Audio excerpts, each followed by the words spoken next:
And KT McFarland, Fox News. I was in Cairo 2 months ago and spent 2 hours with General el-Sisi.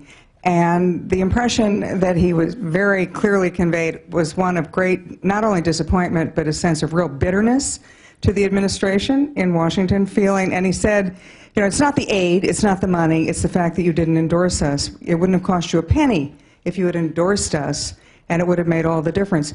The sense I got was such a sense of betrayal from the United States, from the administration. My question to you is, do you think that can be repaired? Let me piggyback on the question. Could it be repaired, and what would the United States get for repairing it? Or well, I'd add el-Sisi to those beds that I indicated before. You know, he represents another sentiment about U.S. policy, which is very, very strong. The answer is sure, it can be repaired. And the reason I think it can be repaired is that if you take a hard look at American interests and Egyptian interests before 2011 and after 2011, putting democracy over the side here, nothing has changed. And in fact, some of those interests have intensified.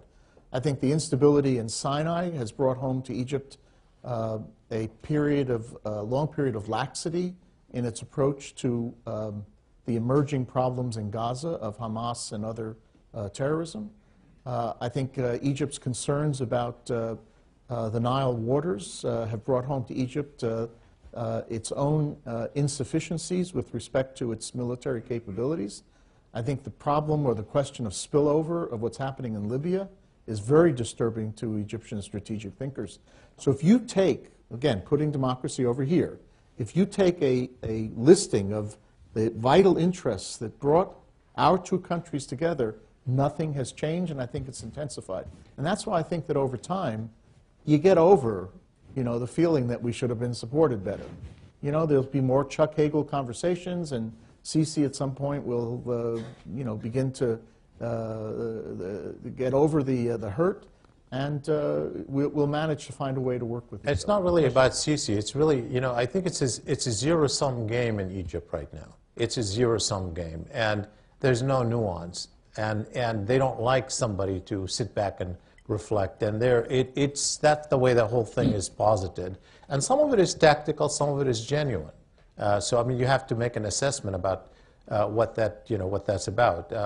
I think I sensed, and I met with the military as well while I was there, and I sensed they deeply want to have a relationship with the U.S. Now, you can argue about why they want that. You know, does that translate into influence? I think it does. And that's why I think that if you have the strong relationship that you have with them, you can use it for leverage. You can push on the margins.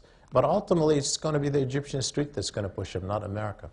sure. On August 14th, Egyptian security forces lobbed tear gas into a crowded square. As people ran out of the square, snipers on the roofs shot them. Unarmed protesters. Over 500 people were killed in the space of hours. If he feels betrayed that we didn't completely embrace that, I'm happy about that.